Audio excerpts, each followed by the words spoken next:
Welcome, everybody, to another episode of Circle of the Earth Fellowship. Hope you're excited for this episode, as we are going to be talking about dinosaurs. Dragons are found! Dragons be found! So, hopefully y'all are excited to talk about that.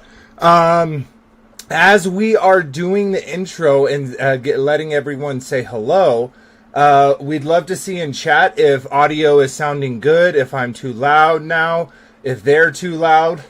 So yeah, let's do that as we get into the hellos. So bring everyone up. Welcome everybody. Shabbat Shalom. Let's jump over to Marsha. Marsha, welcome sister. Good to see you. You're sporting a pretty slick t-shirt there.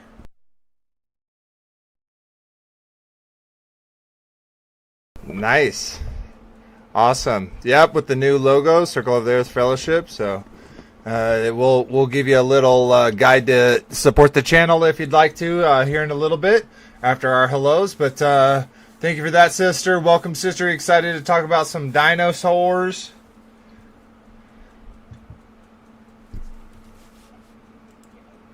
Looking at myself and I'm cracking up. So anyway, sorry about that. Yes, I'm looking forward to talking about dinosaurs. Awesome. Okay, wait. Let me pull up. No, I just want to pull up chat to make sure. How am I sounding? One, how is Marsha sounding? We'll come back to you, Marsha. We'll jump to you, Robert. How are you doing, sir? I am doing well, thank you. Got a nice Shabbat today, nice and restful.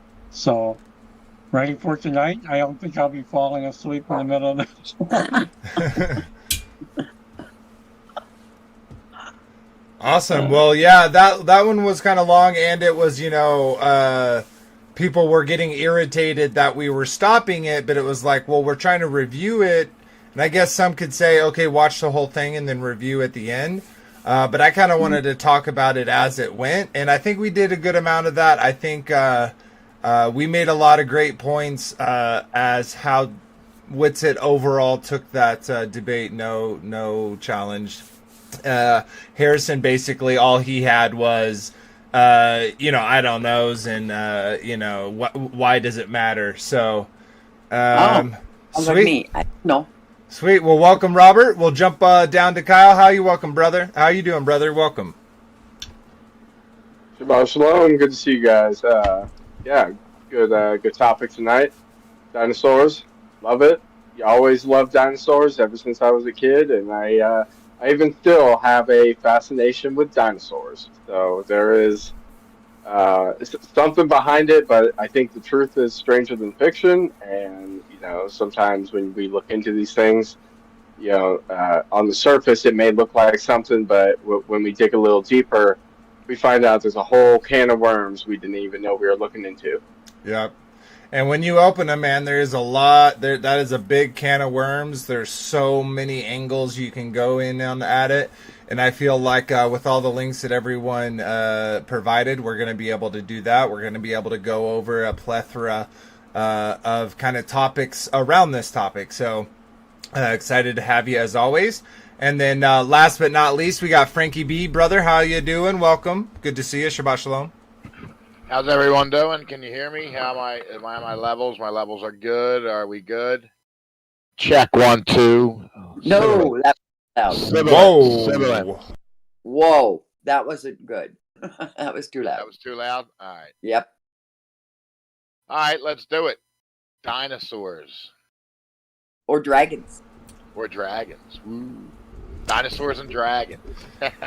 Yeah, it's yeah, those two words are kind of interchangeable in some ways, right? But then we kind of also have this modern mythos of dinosaurs, how it's kind of evolved and changed away from, the dragons and the legends of old to the new scientific models and interpretations of these creatures, these bones that they find. So, of course, we're going to call into question a lot of the truth claims that the modern science makes about the topic of dinosaurs.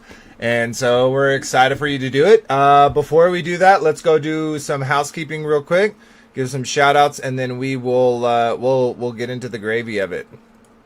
Pull this up for everyone, so bear with me. Here we go. Share this one.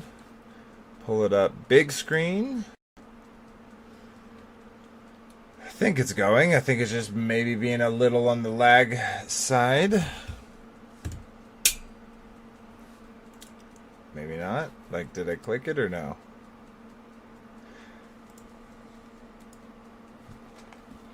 Okay.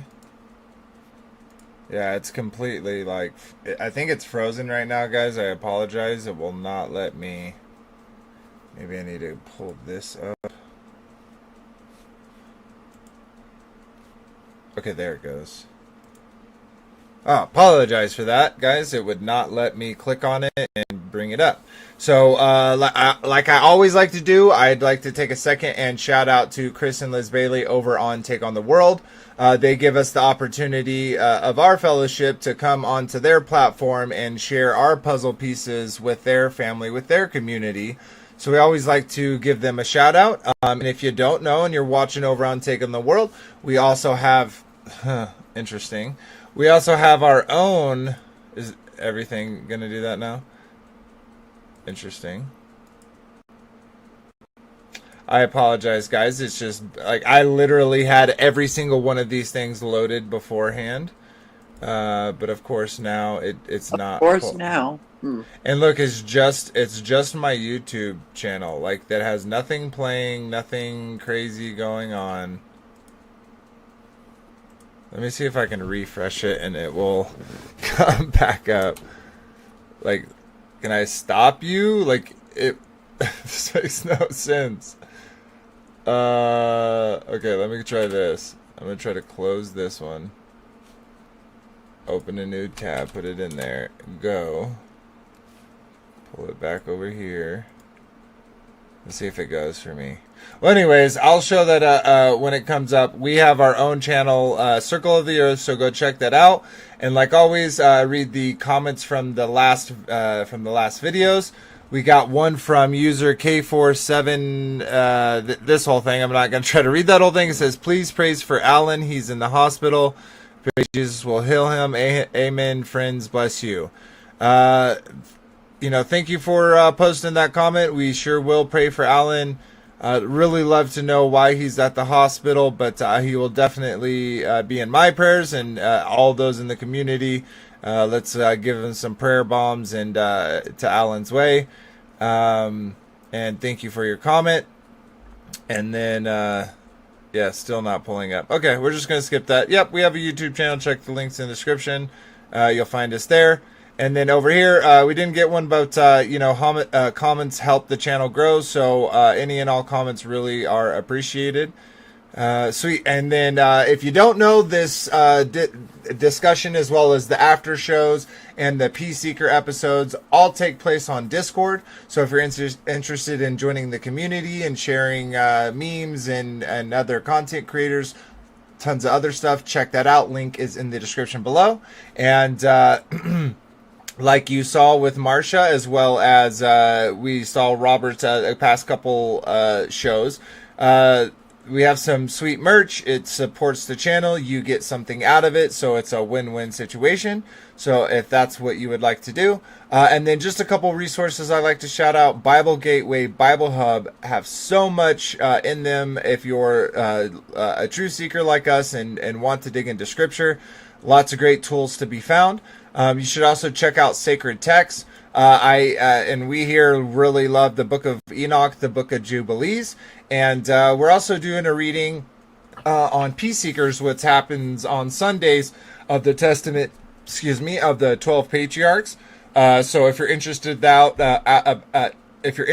in that, check that out tomorrow at 4 p.m. Eastern.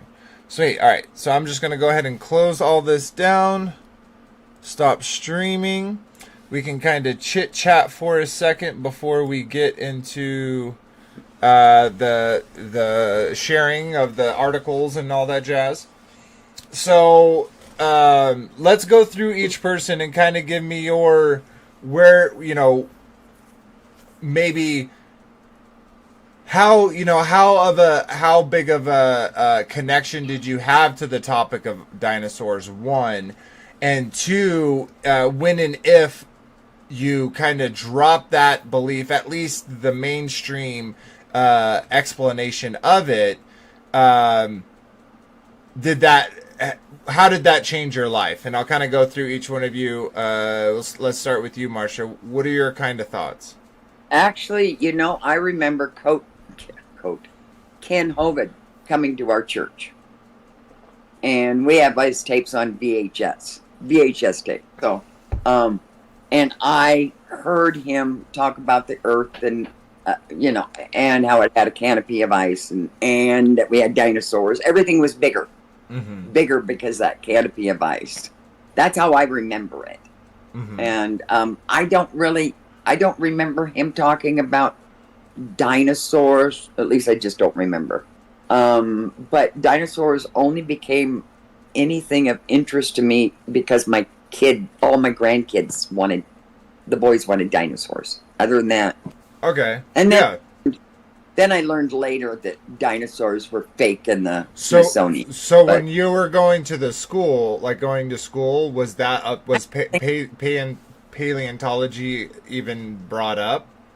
It's something I don't remember. Okay. And it could have been, but it sure doesn't stick into my mind. So it almost was it almost like a new trend, like when your boys were younger and they all sudden wanted these dinosaur toys? That's where it kind of came into your mind. Yeah, that's true. That's more where I started, dinosaurs and actually learning names of them and that. Mm. Maybe there were cartoons back and I don't know. Robert, you probably. Well, yeah, okay. Well, let's jump to you, Robert. What was your type of connection with them and that kind of falling off point? I don't think that I ever believed in any kind of evolution. Okay. Dinosaurs. I always loved them. I was fascinated with them. Like you, Marcia, you had the Kent Hovind. Yeah, so this, going back to when I first became a Christian back in '92, started listening to Christian radio and got introduced to Kent Hovind.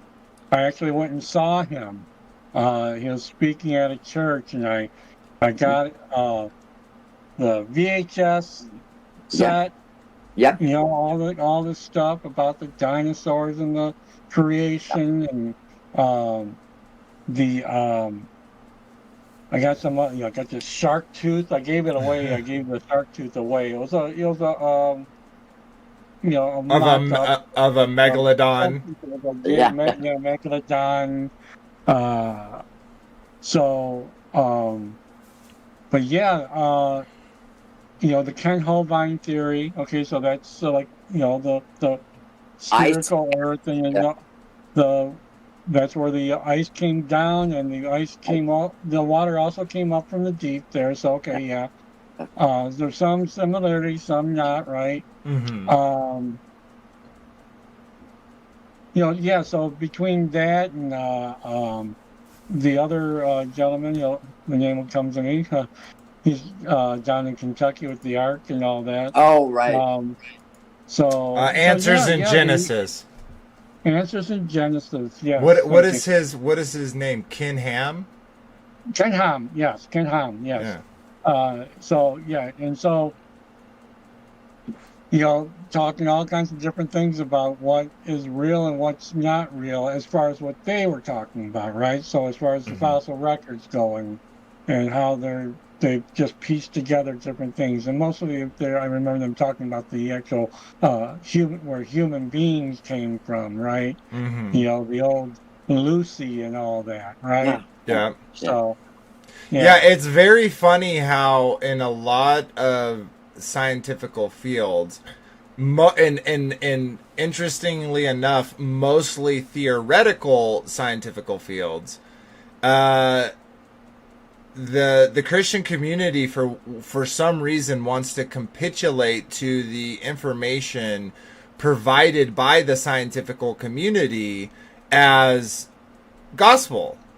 And I just think that's so interesting. You bring up Kinham and Hovind, and their same kind of thing where they capitulate to scientific theory, but just on the veneer, just on the bare surface, right? Because if they dug down a little bit, you'd realize that they've never found a complete fossil, right? And so why are there these issues? They capitulate sometimes with time, right? Depending on the religion, but yeah, great points, and I think this will be fun.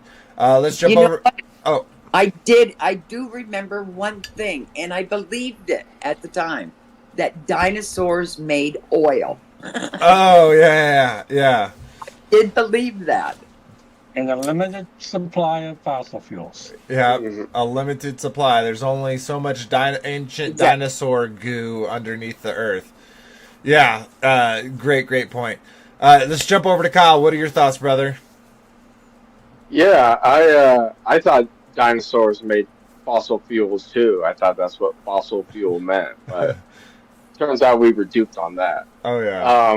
Yeah. Yeah. I also used to believe in dinosaurs in the mainstream understanding, totally hook, line, and sinker, I'd say.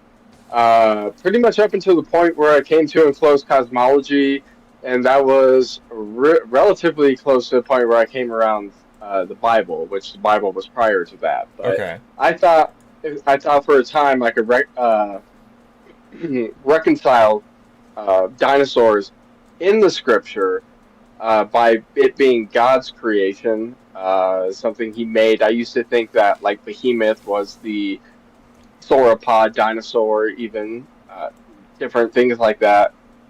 Which there are decent explanations, I guess, if you don't want to delve into some of the more finer details. But Yeah. as I developed further and further in my understanding, I found no real explanation in reality for their existence at all. No physical evidence for dinosaurs existing whatsoever, and more so lies that have been created throughout hundreds of years to prop them up as if they did exist.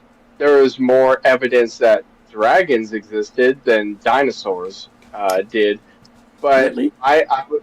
yeah, and I really have to say that if these creatures did exist, and there's a possibility that they did, and I'd like to introduce some points that would show that perhaps they did exist.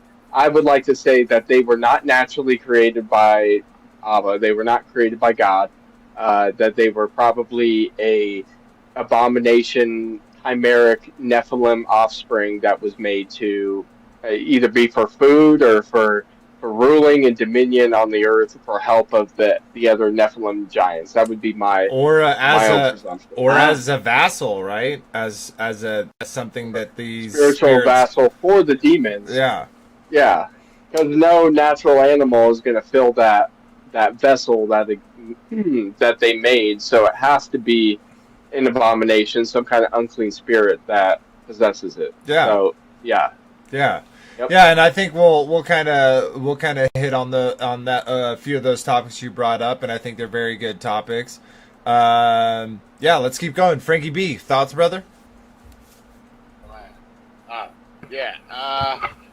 So Kenneth Hovind, they did a presentation at my church years ago, like 20 years ago, and he talked about how the firmament was enclosed. And it was like a hyperbaric chamber where everything was larger. Even Adam and Eve were larger. And I've been doing some research on a different topic, but this guy that I follow broke down all the dinosaurs, and they came out in the 1800s, late 1800s, early 1900s. And it was a total fraud. They combined ostrich bones and bird head and like lizard heads. It's completely when you look at the pictures of the first discovered dinosaur bones, it's like so ridiculously fraudish. You're muted. You're muted. It's like watching Apollo 11 now. Yeah, yeah. Yeah. So and also the fossil fuels. I got a theory on that. Are we doing an episode on big trees? Yes, we are. Nope, that's that's I'll coming up. save it for that then. Okay. Because I got a whole theory on that too.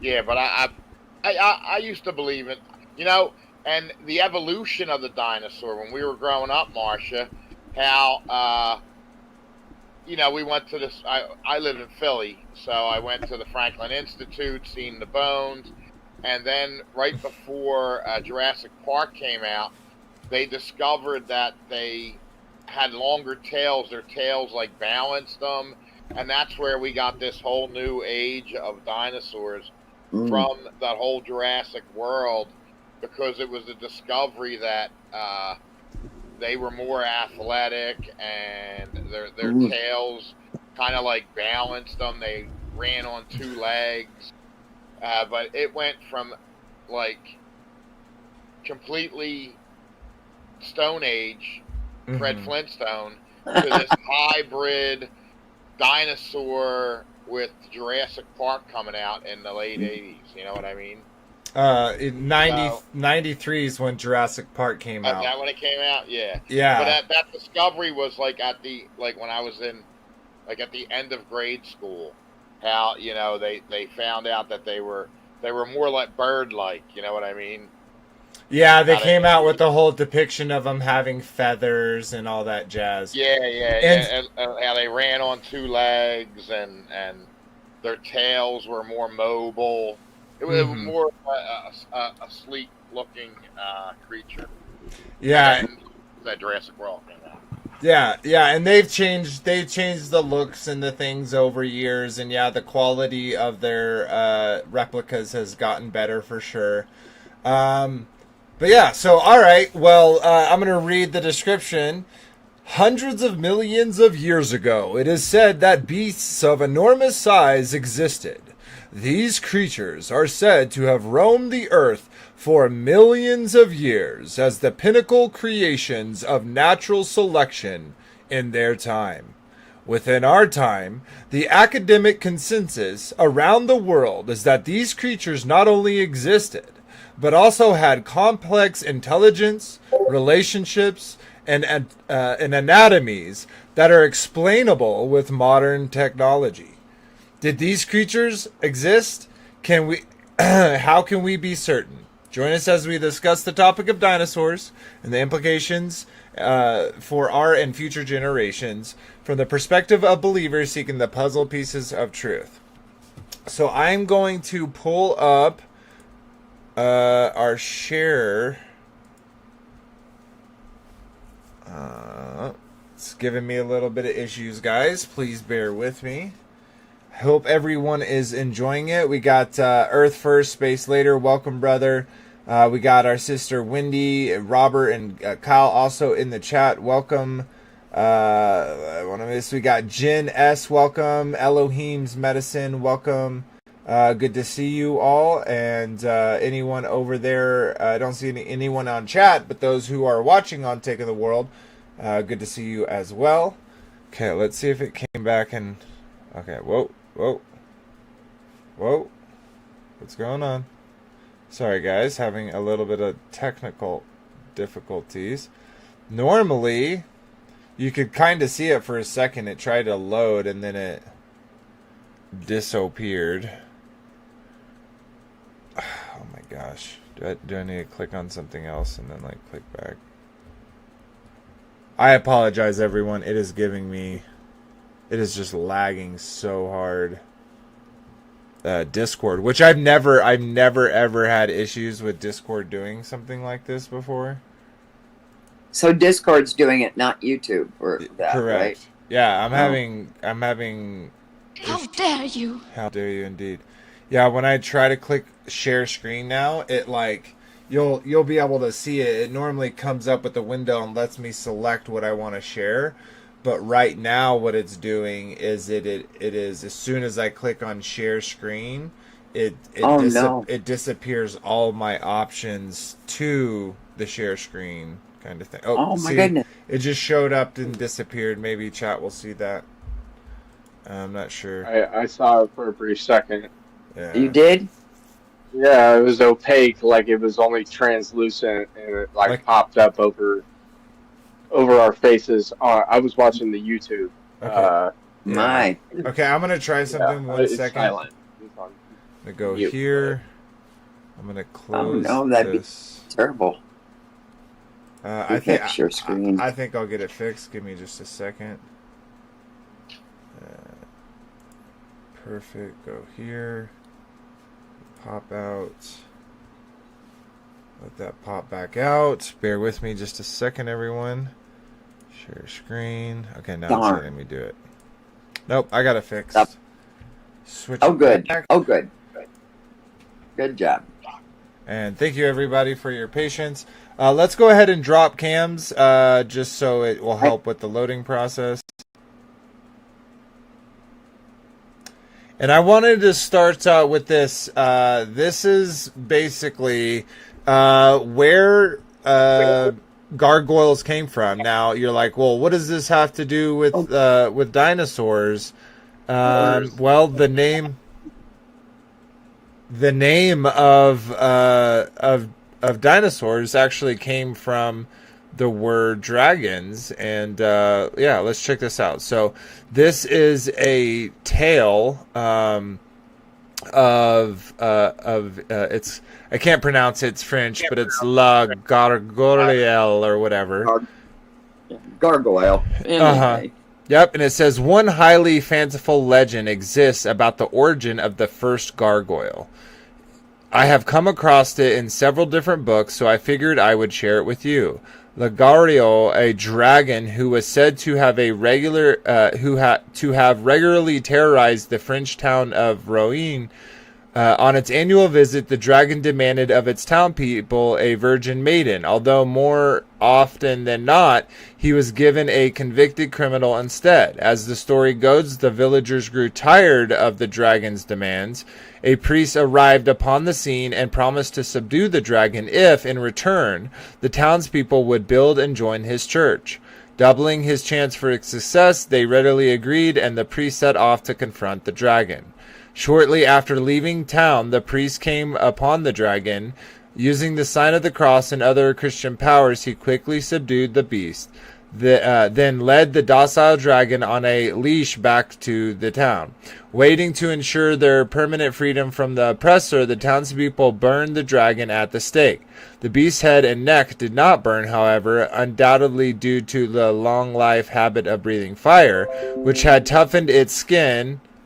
The townspeople mounted this charred remains on the newly constructed church as a symbol of the victory over evil. This story was set in stone when a dragon was carved on the exterior of the cathedral at Rouen, which can be seen to this day. It is obvious that this tale, charming though it may be, is not really true. Yeah, that's, of course. They have to say it's not true. Say it's charming? Dragon. They're saying it's charming. It's a charming little story, but it's not true. And this kind of goes into something. You know, it's really kind of funny. We had Frankie B mention that they took all these pieces of bones and put them together. And then we had and before that we had Kyle mention how he believes that if these, that the creatures like this probably did exist in some extent or form, but that they were chimeric creations. Okay, so I'm gonna jump over here to more kind of science stuff, and this is chimera paleontology. In paleontology, a chimera is a fossil that was constructed with elements coming from more than a single species or genus of animal. In other words, they are mistakes or sometimes hoaxes made by paleontologists putting together parts that do not come from the same organism. A now classic example of this is Protoavius. Protoavius is a problematic taxon known from the fragmental remains from the late Triassic Norian stage deposit near Post, Texas. The animal's true classification has been the subject of much controversy, and that there are many different interpretations of what the taxon actually is. So here we have Archaeoraptor. All of these is a list of proven chimeras where they have taken bones from different species and genuses and put them together to say they were these new original species. So we're going to check one out real quick as it loads. So yeah, and see, you mentioned this before there, Frankie B. See this? Remember? Oh, they run on two legs and they have wings and feathers, right? Yeah, the birds. Yeah. Yeah, that is a informal genetic name for a fossil chimera from China. So this was faked. Why would China lie? Why wouldn't they just announce that all dinosaurs that the United States have found are all fake? Well, because they're making these claims too. Well, there's also a theory that our birds are ancestors of the dinosaurs. Yeah, they literally say our chickens used to be T-Rexes and other forms of dinosaurs. It's just so preposterous. Definitely when they've lied, right? If we've seen forgeries in the community, how can we then just say all the ones that we find are, real? Well, guess what? They aren't real. So I'm gonna jump to this video real quick, and we're gonna watch this for a few minutes. So sit back and relax, and we're gonna kind of talk about dinosaur bones in general. So hopefully this will play just fine. Make it full screen. To play. I really like dinosaurs. T-Rex, Stegosaurus, Triceratops. You know that feeling when you walk into a museum being in the same room as a dinosaur? It's just special. The actual bones of something that was alive roaming the earth millions of years ago. So you can imagine how shocked I was when I found out that some of those bones on display in museums weren't real. What do you mean not real? I mean, not real. Some of the bones on display are replicas. What, like even at the Smithsonian? Yeah, even at the Smithsonian. Now, I'm not saying that all bones are actually replicas, the ones on display at museums, just some of them. But like you, I was confused, needed to find out a little more, so did a little journey, found out why they use replicas. I found out who makes these replicas, and I really found out that it wasn't as bad as I thought. I feel like I was lied to like my whole childhood. Same. Totally the same. But you know what? We'll get through this together. Okay. This is Tag Team. Fossils are really the best evidence of evolutionary change. I mean, we see in our everyday life small evolutionary changes. For instance, you see in a city, for instance, one kind of squirrel being replaced by another, or bacteria developing resistance to certain antibiotics that we take all too often. That's sort of microevolutionary events, or in really small scale. Sorry, I wanted to pause it real quick. One, to let it buffer a little bit, because oh my gosh. And two, to kind of comment on what he said. And I think this is so important, and also a reason why I set up this, the last schedule that we did, how we talked about asteroids, now we're talking about dinosaurs. Next week we're going to be talking about evolution, and then we're going to end it with viruses. And so there's a very specific reason why I did that, because as you just heard him say, dinosaur bones are a proof of evolutionary change. And yet, as we saw in the opening of this video, they were admitting that they're kind of softball saying only some of them are fake. What were you going to say, Frankie B? Yeah, in the live stream chat thing, right, where the chat is, I put a picture up of the first dinosaur. Oh, yeah, I get to and that. it was made by a Freemason. If you can share that after you're done with the video, that'd be cool. Can you see it, Vader? You might be muted. Oh, I was muted. Yeah, I have it on stream. I apologize. I was muted. But yeah, it's so preposterous what we're looking at here. And can you see the picture I put up? Yes. Yeah. Yes. Wait till you bring that up. We'll comment on that. It's hilarious. I did bring it up. It is up. Oh, okay. It's up on the stream. Yeah. Yes. Yeah. So That's funny. it literally looks like the bottom of an ostrich, and looks like they just put some vertebrae bones together and manufactured and found out like some type of bird head. Yeah, it looks so preposterous. Yeah, it's so preposterous. It looks like a bird, doesn't it? Look at the feet. Yeah, it literally looks like exactly like an ostrich. Yeah. So, sweet. So yeah, I just want to state that he concedes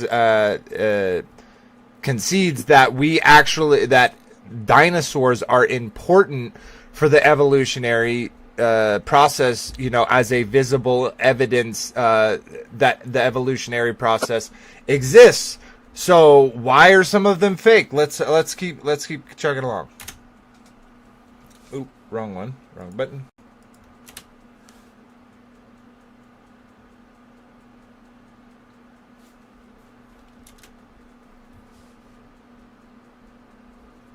Okay, it's just lagging. I apologize, everyone. I cannot control this grappler too. But like the really big tale of life is in fossils. Hi, I'm Hans Süß. I'm the chairman of the Department of Paleobiology here at the National Museum of Natural History. To give you a perspective, what is alive today, the millions of species that we have, are perhaps 1% at the most of everything that ever lived. Bones are critical to the work paleontologists do. It's our main piece of evidence for past life. Hello, I'm Dr. Alton Dooley. I'm a paleontologist and the executive director of the Western Science Center. Working on fossil bones can be a real challenge. First, you have to find them, and they're not exactly common, and they tend to be really fragile. So, imagine what your bones are going to look like after they've been buried in the ground for 80 million years. 80 million. I did want to stop it again because of what he just said. Okay, think about what the first scientist said. He said that the animals, the organisms that we have on the world today make up a total of 1% of all the species that have ever existed on the quote-unquote planet Earth. Okay? Then the very next person says, well, fossils are really important. However, they're very rare. So you're saying it's rare to find one of the other 99% of all organisms that have ever existed on Earth that despite the millions and trillions of animals and insects that we have on this Earth, that wouldn't go all the way back? Isn't that kind of interesting? How they tee that up as there's so many of them we can't even comprehend, to as they're so rare they're hard to find. None of them they can put in a museum and show us legitimate evidence for. They have to create, replicas and, some type of chicken bone prosthetic. It can't be real bones. It can't be real evidence of. Yeah. For so much of it exists in all of these layers of the earth for all these Billions. yeah, yeah, exactly. Mm. So I just wonder where's the evidence. Why can't I dig in my backyard and find a dinosaur bone? Yeah, there So should be abundant. so many everywhere. You know what I mean? Exactly. Yeah, definitely. If there was an asteroid that, as they claim over and over and over, is what we all know wiped out the dinosaur population when that hit all those millions of years ago, and what was left eventually, humans were created from that. Obviously, guys. Let's keep checking with this though. Exactly common, and they tend to be really fragile. So, imagine what your bones are going to look like after they've been buried in the ground for 80 million years. Does he believe that? 80 million We don't years. have a lot of them, and they're very fragile. They're really precious items to us. Dr. Dooley and his team at the Western Science Center have done a bunch of research on mastodons that were found in the area. Their biggest find, Max, is one of the biggest mastodons ever found in the Western United States. When you see the Max display, you see a big, grand layout of a skeleton with bones mounted on that. Those are replicas of the original bones. It's important to note, all the museums we spoke to say they let the visitors. Yeah, so real quick, it just said those are replicas of them, but it's saying, hey, wait.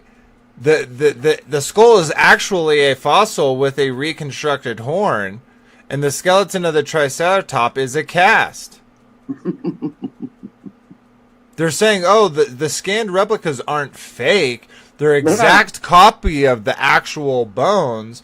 We just don't put these bones out here because they're fake. This is them literally telling people up in front so they accept, oh, yeah, I know they're not real. They told me. They're not hiding anything. It's just like with everything else with them. You don't have access to the secret special knowledge that the special boys do unless you're part of their secret club. You don't have access to the special space telescopes. You don't get access to the dinosaur bones. You don't get access to any of the special equipment or anything if you're not part of the little secret club and say their oath and their vows and their, Hail Satans and whatnot. And their lives, yeah. Yeah, it's so preposterous. Let's watch a little bit more of this, and then we'll go on to the next tab.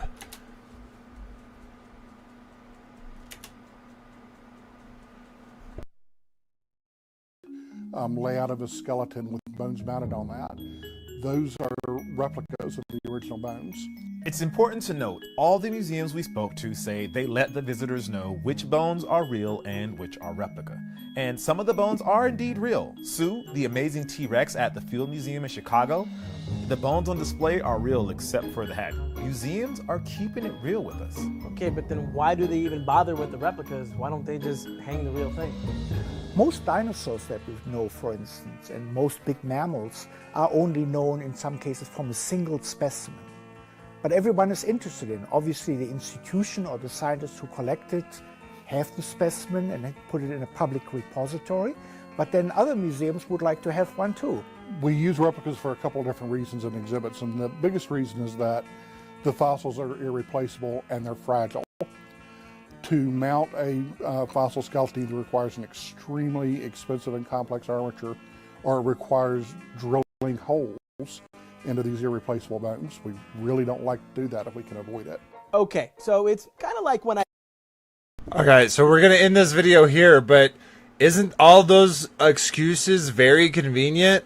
Oh, these are irreplaceable. They're so rare, regardless of the fact that 99% of the species that ever existed on the planet should have some representation within the fossil record, which they do not.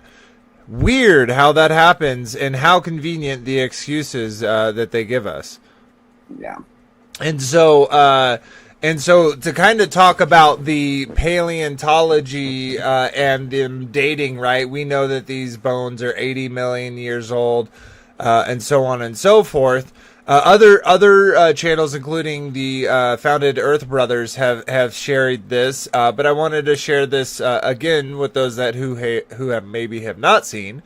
But this is called the Limestone Cowboy. It says strict creationists Carl Ball and Don Patton have claimed that a cowboy boot manufactured around 1950 and found in a creek bed around 1980 near Iran, Texas, contains a fossilized or petrified human leg inside, demonstrating that fossils do not take millions of years to form. Even if the boot actually contained a fossilized leg, it would not prove that all of the, or even most of the fossils formed quickly, nor provide any counter-evolutionary evidence. And so far, the boot advocates have not published any rigorous evidence that allege the leg bones in the boot are actually fossilized, which implies the original tissue are at least partially placed with minerals.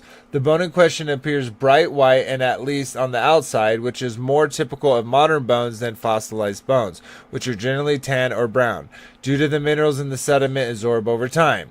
Okay, so this is obviously a negative thing, but what my point is the fact that this even exists. Now, even if this is a fake, that's them taking a bone and taking, a leg and sticking it in a bone and putting it in. No amount of time should cause this to happen. Now, even if this isn't full fossilization, you're assuming in this thing that it takes millions of years to get that dark brown and tan or dark brown color, because you believe that it's not fully fossilized. You don't know how many years it would take for this to quote unquote get fossilized. And so this boot says, captioned 40 million year old boot found. The description seems to be make a little sense. Anyways, so there's this whole boot. Now there's another thing that has nothing to do with these people. All the way across the plane of the earth, we have the London Hammer. The London Hammer, also known as London Artifact, is a name given to a hammer made of iron and wood that was found in London, Texas. Okay, I guess I read that wrong. So it is London, Texas. It's right down the road, coincidentally. Part of the hammer is embedded with a limestone concrete, leading it to be regarded as an anonymous artifact. The tool is much younger than the lower Cretaceous rocks surrounding it. The hammer is identical to the 19th century mining hammers, and the most likely explanation for the encasement in the rock is that a deposit of highly soluble tavernite formed and hardened around it within a relative short time. Weird. So this just crazy event happened for this to happen. It doesn't, if they tested that wood compared to the rock around it, I wonder how old that quote unquote hammer is. And so we have these examples of where even there are, fossils exist which contradict the claims of modern science when it comes to paleontology. Sweet. Okay. Not even always paleontology. Sometimes they find instruments that are made of brass or whatever found in coal, and they say coal takes millions of years to form, or tens of thousands, or hundreds of thousands, and yet they find all these weird bells and brass or copper, instruments in coal. Yeah. Yeah, absolutely. And so what does that have to do with dinosaurs? What does that have to do to dragons? Well, what I'm really kind of trying to show with that is that the evidence that they use to say, okay, dinosaurs exist, not only do they tell you, okay, well, some of the stuff that we show you is just replicas. Believe us, it's real. We just can't show it to you because it's irreplaceable. They're so rare, even though, that it makes no logical sense that they're rare if 99% of all the other organisms that ever existed on quote unquote planet Earth have no have no showing within the fossil record. And so and lastly, that they admit themselves that the dinosaur bones are pure evidence of the evolutionary process, and give us that direct evidence. So not only that we know that that dinosaurs are real, but they also in themselves prove, they prove evolution. And even more so, we can see that after the asteroids come, destroy the dinosaurs, and then we have this new spark of evolution leading to the new pinnacle of natural selection, being quote unquote humans. So that's really kind of what I wanted to show. I want to talk, I know I've kind of been taking the spotlight on this episode, but I want to talk a little bit more and just get all my stuff done, and then we can jump over to Kyle and Marcia and Robert, what y'all shared. So this has to do with Jurassic Park. Frankie was bringing it up. I was 7 years old when Jurassic Park came out. Very much like kind of Marcia was talking about, me personally, I like dinosaurs too. I thought they were so cool, and I definitely had the toys and the various versions of them. And so when Jurassic Park came out, right, it was a PG-13 movie. Now, those who have seen that movie would know that it is not of standard of PG-13 today. But I begged and I begged to watch that movie, and so my kids didn't have to beg. I loved it. So I begged, and I was hiding behind my dad. I was underneath the seat. I was so terrified of this, and so let's just read this. I got my grandma to take me to Jaws. It was R-rated. All right, let's check this out. It was the opening to best all openings. Jurassic Park pulled in more than $50 million at the box office. Still, some customers, just like the characters in the movie, are finding their prehistoric adventure a less than pleasant surprise. Bill Lagatudo reports.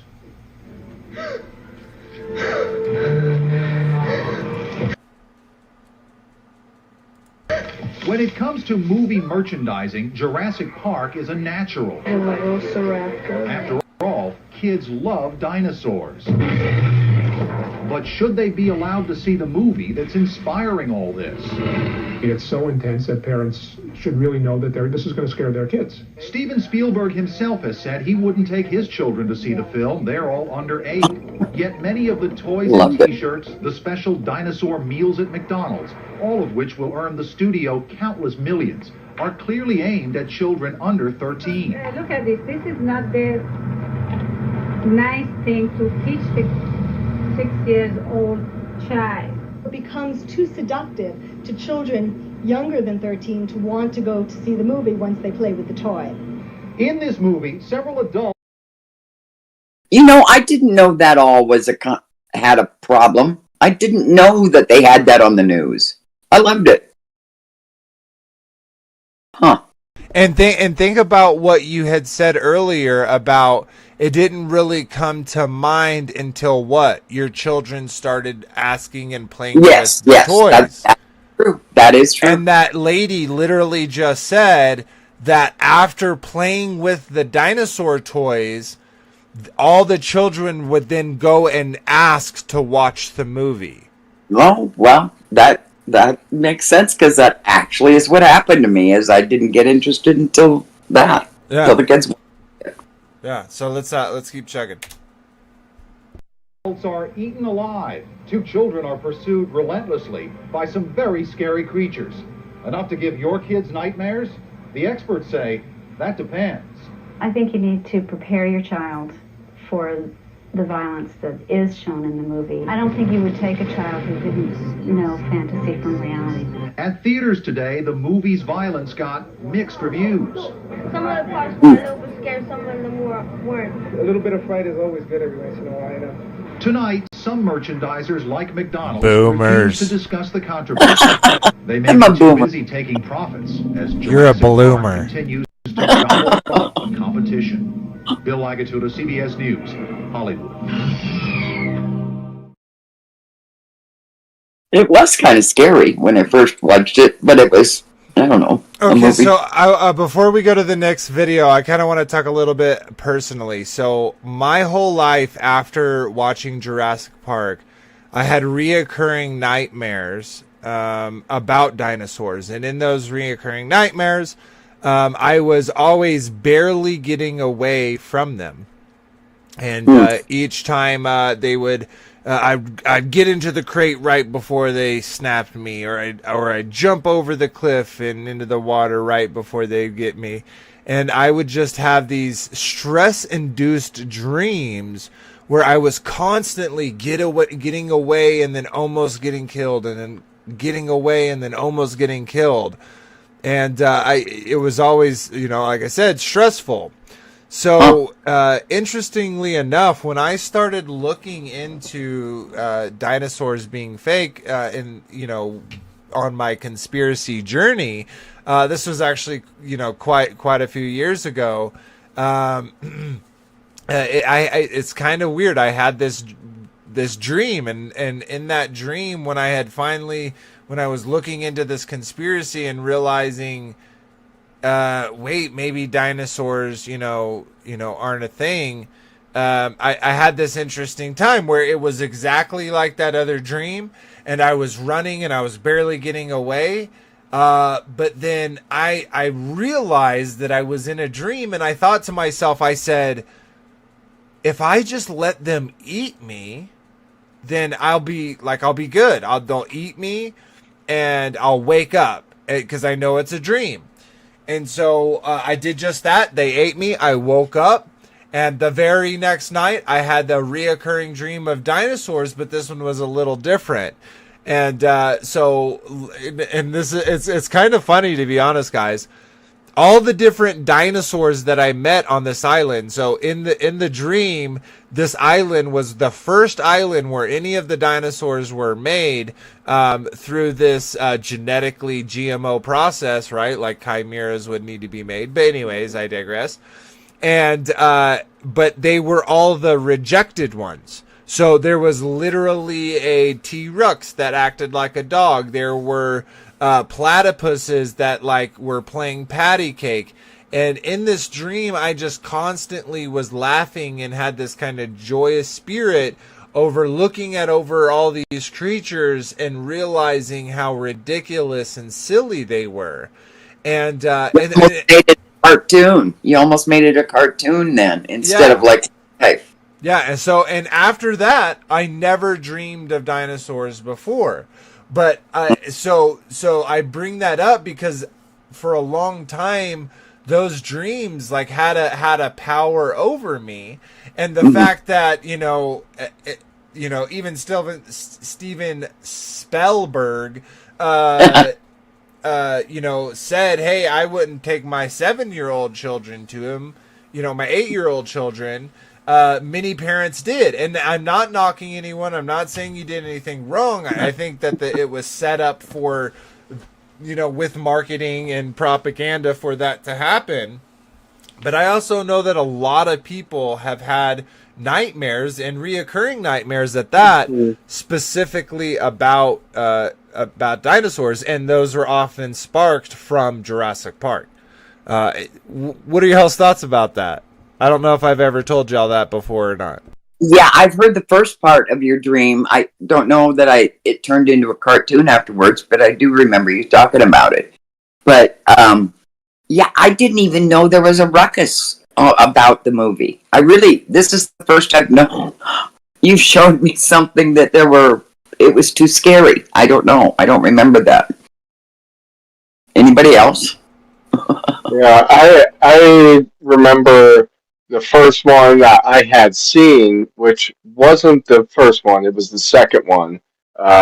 When they brought the T-Rex to Los Angeles, and it escaped and started terrorizing and eating the dog in the pool, and yeah, that. So I remember having a little bit of a traumatizing experience from watching it, I'd say, but with the onslaught of everything else I was just saturated with on a daily basis, it just, filtered in like anything else did, I guess. Yeah, and what's interesting to me is that if you really think about the fear that it induces, and then how you were saying earlier, Kyle, how like very easily these could have been, if they did exist, if there's things that we can't explain as these are actually ostrich bones or whatever, that they're chimeras, right? So even think about it more that if these, okay, and these are genetically modified creatures, right? They took DNA from this creature, from insects, and then the blood inside a mosquito, and then they took a frog, and then they merged that, and then they incubated it, and they created this whole new, this, kind of reproduction of this organism. That's not God's creation. That is a vassal for an unclean spirit would be my thought. An abomination. Yeah. Which, I mean, is perfect. Yeah, it's perfect, those movies like Jurassic Park, because it demonstrates to me their origin, not just how they could be recreated and brought about in, a modern day scenario, but it just is kind of a wink to their original design, how they were originally created, as the blending and mixture of different species and organisms to make these creatures. Yeah, absolutely. So this is pretty much the same thing. It's just another news reporting of people having issues with it being rated as PG-13 because of the blood and the gore and the violence.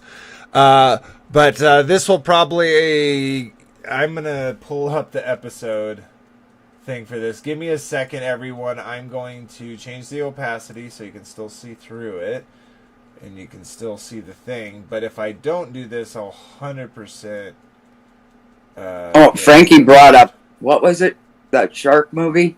What was it called? I remember that, and someone screaming in the theater. Yeah, Jaws. I had to Jaws. Oh my gosh! Grandma to take me. Yeah, I remember. I had nightmares after that. That was man. It didn't frighten. I didn't want to go down the shore at all. Yeah, I guess so. All right, so in this one, this is from the restart of the Jurassic series, the Jurassic World. They've tried to recreate the whole Jurassic Park experience, but this is a kind of a bigger reveal in it. So if you haven't seen it or you care about spoilers, this will obviously spoil it because this is sometime into the movie. I'm gonna let it buffer for a second. But has everyone seen this movie, the Jurassic World? Oh, I'm sure I have, because I love the movies. I love Jurassic Park. Yeah, in fact, now I want to watch them again. Like I said, I've had this obsession for some.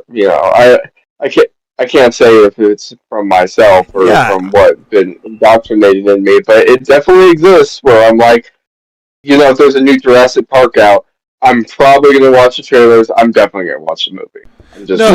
Totally. And I don't think that's wrong. I think, now being peace seekers, we actually kind of get more from it.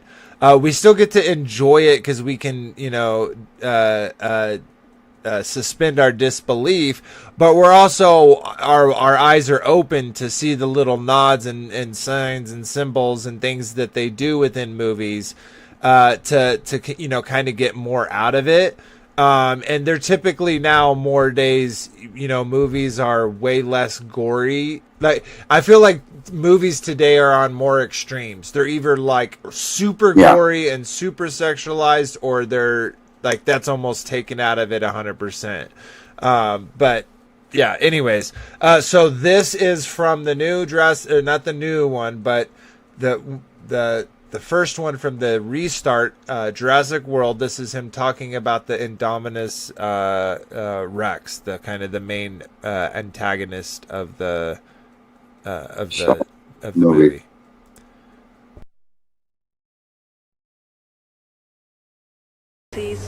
All our exhibits are now closed.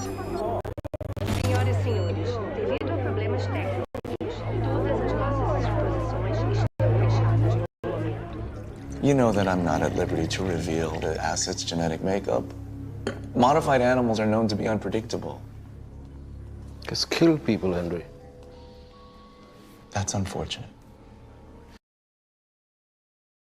Something I want to mention, and this goes to kind of what I was saying about, okay, it's revealed in the very first one, Jurassic Park, that they're these genetic modified creatures. And how we were talking about, them being these chimeric things, possible vassals for unclean spirits. Isn't it then also interesting for whatever reason that, 9 out of 10 times these beings want to kill and eat human beings? They try to make it just, these are just creatures. But if you actually think about it from a demonic standpoint, it's the same thing. Replace the think about it for demons and same thing. Yeah, think about it. Nephilim eating people. Yeah. They devour mankind and their acquisitions. Yeah. So yeah. Anyways, let's keep checking with this.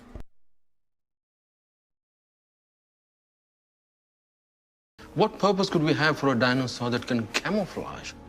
Cuttlefish genes were added to help her withstand an accelerated growth rate. Cuttlefish have chromatophores that allow the skin to change color. It hid from thermal technology. Really? How is that possible? Tree frogs can modulate their infrared output. We use strands from their DNA to adapt her to a tropical climate, but I never imagined... Who authorized you to do this? You did. Bigger. Scarier? Cooler, I believe is the word that you used in your memo. You cannot have an animal with exaggerated predator features without the corresponding behavioral traits. What you're doing here, what you have done. The board will shut down this park, seize your work, everything you've built. And Hammond won't be there to protect you this time. All of this exists because of me. If I don't innovate, somebody else will. Yeah, it's that old, if I don't do the evil, if I don't sell the drugs, if I don't do the thing, then, someone else will. And so he views himself as this artist. And, it's interesting how the boss here has this negative, like, how dare you? Like, what you do, they'll shut you down. They'll take away all your work. Obviously insinuating what he's doing is bad. But yet all of the dinosaurs required a form of genetic modification, genetic manipulation for them to even exist within this worldview. And so, but many people, right? And we know that they're striving to clone mammoths and clone dinosaurs. They would love to do this type of technology. And us truth seekers that believe in Nephilim and what we read in Enoch, etc., that they also mess with the birds and beasts. And we see these represented in all the different cultures with their mythology of their, different creatures. And so, we know that this is possible to some degree, as it also says, as it was in the days of Noah. So I believe personally that is going to, involve them creating these chimeric creatures again. So I think Jurassic Park is another example of them just putting it into our face. Right. Okay, so I agree. We'll come back to that. I believe. Let's see here. I got.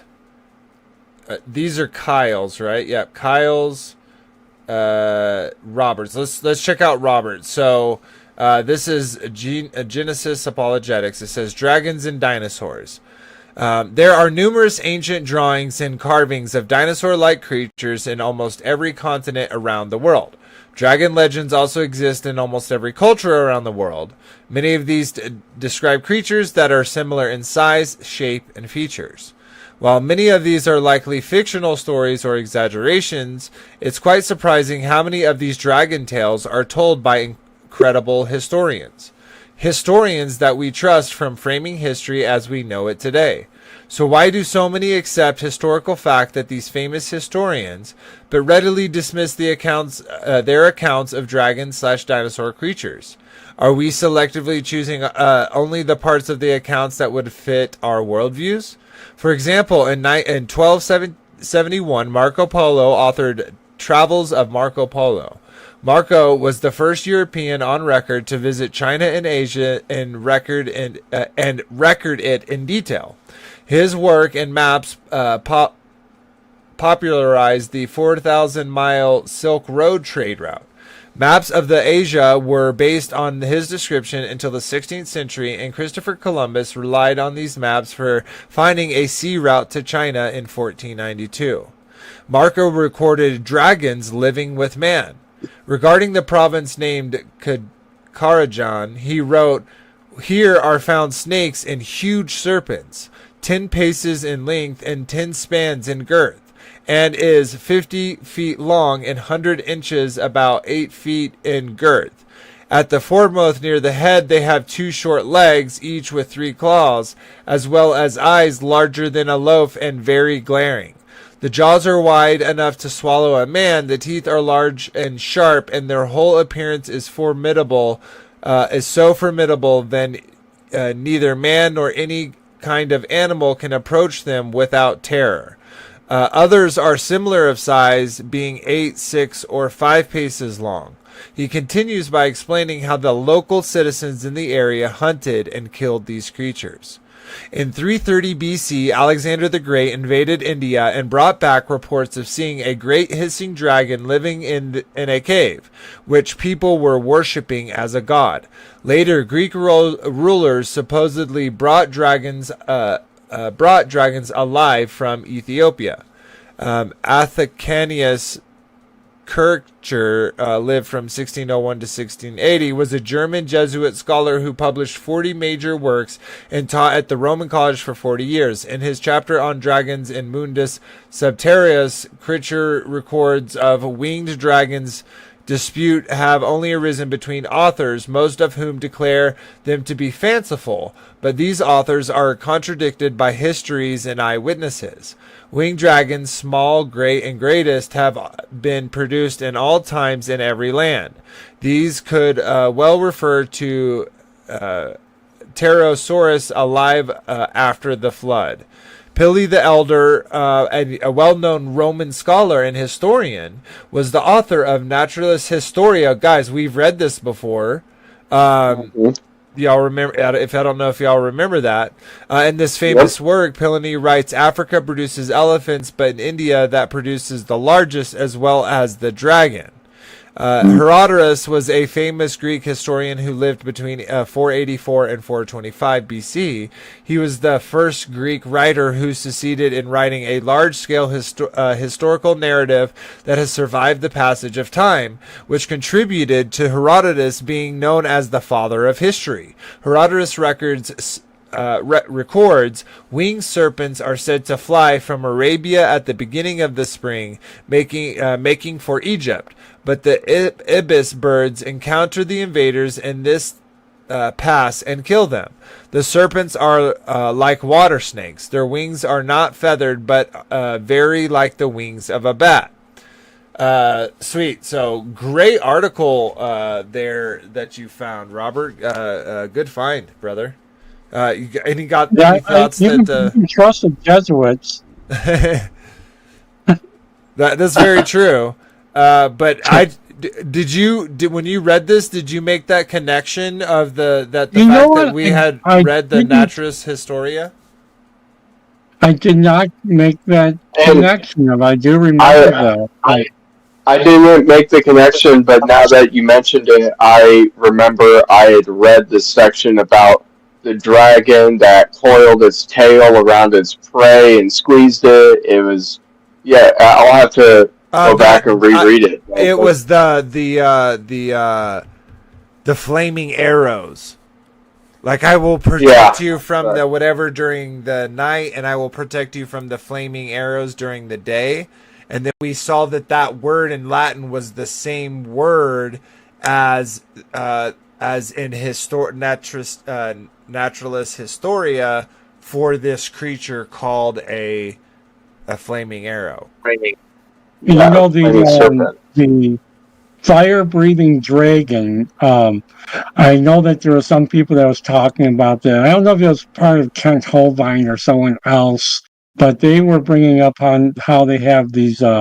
Today we still have these insects that their defense mechanism. They spit out their bombardier beetles, and it's like it can be thought of as a fire. And then they said that some of these these dinosaurs, these T-Rexes, have a cavity inside their head that would not hold anything but possibly something to that effect that would spew something at somebody. Yeah, that's super interesting, and definitely that naturalist historia that it talks about that same thing, about the what was it, the basilisks, and how they corrupted area and they could shoot fire from their mouths too. And what we just read from your article is that on every continent they have stories from trusted historians that include lesser, small, greater, and greatest of these winged and land-bound dragons. So weird, and that they hunted and killed them in their times. That doesn't sound like millions and millions of years ago, does it to you guys? No, of course not. No. Alrighty, so this is ODTV. I feel like let's do this. This is a really good video, but let's save this for next weekend. That's what. Yeah, if you look back on the actual the link list, I actually deleted this. Oh, interesting. Because I was going to move it to next week. Yeah, that's funny. Okay, sweet. Great minds think alike. Yeah. So here we got an article here. It says the emerged collection of strange Acambaro figurines, evidence of dinosaurs living among us. Most mainstream paleontologists and geologists place dinosaurs on the Earth's timeline at around 220 million and 65 million years ago, during the Mesozoic era. Homo sapiens, on the other hand, do not appear in the record until about 200,000 years ago. In the middle Paleocene, I have no idea, middle Paleolithic Eurasia or middle Stone Age Africa.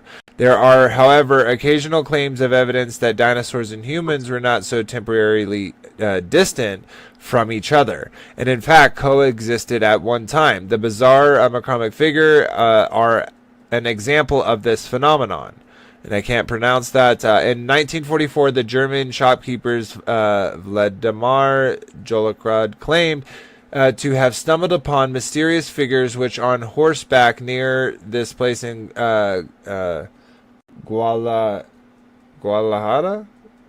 Mexico. Guanajuato, Mexico. He said that he found over 30,000 of them with the help of a farmer. What is distinct about the figurines is that they appear to depict dinosaurs and humans living together. Additionally, there are also some strange figures that many people say resemble flying saucers and even aliens. What do we talk about aliens? What do we talk about these things and what they are and how that connects back to the whole, Nephilim and the messing with the species.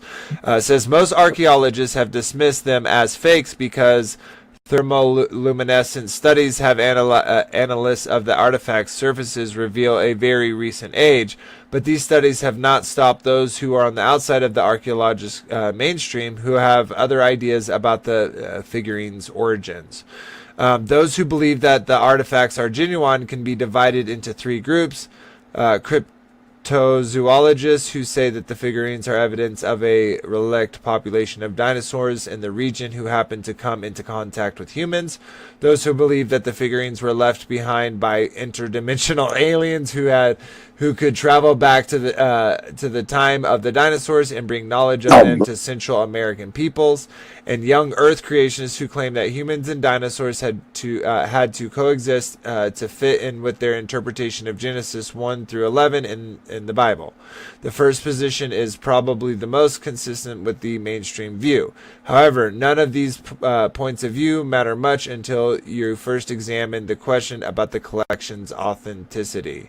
So, and then here's, it looks like a collection. It says, on the surface, one of the mainstream with these figures being genuine is that there are few, if any, nearby dinosaur fossils.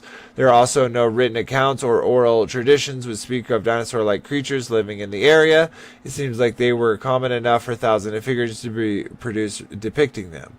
The giant beasts would also show up more often in local tradition, just like jaguars and butterflies do. On the website, in the favor of authenticity, states that there is no recent native pottery tradition in the area. On the other hand, if this claim is accurate, the figurines need not have been produced in the area neither, even if they're just an elaborate hoax.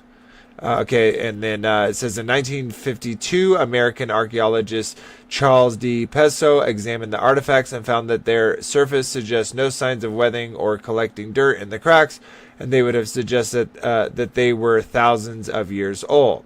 He used these observations to conclude that these figurines were not ancient.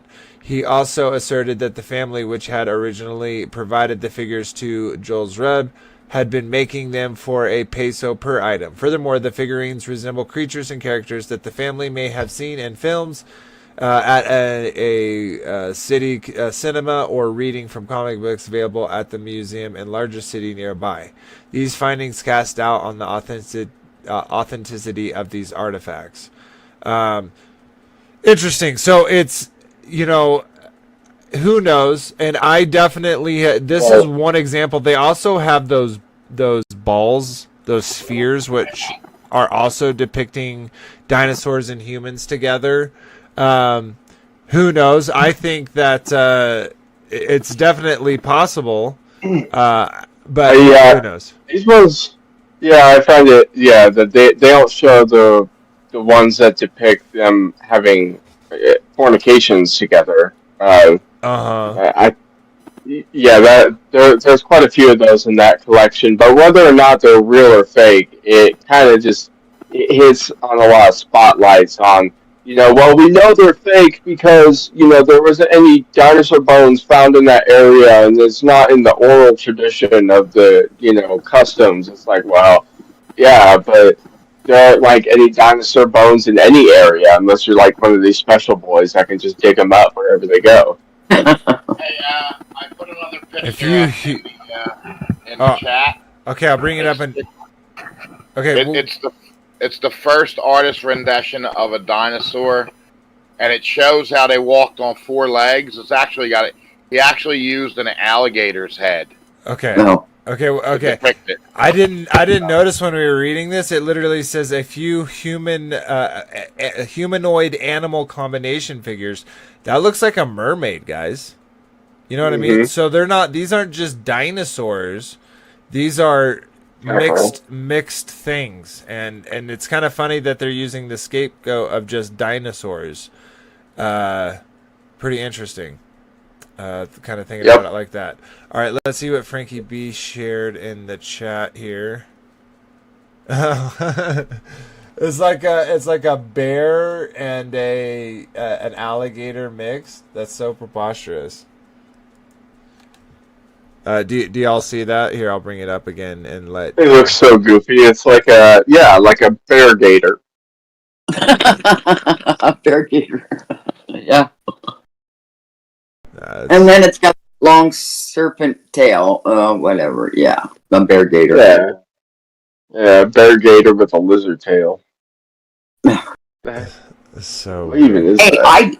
I do believe there were chimeras, but these aren't natural. Yeah, this reminds me of like the Hankel drawings, you know, where they're drawing the embryos.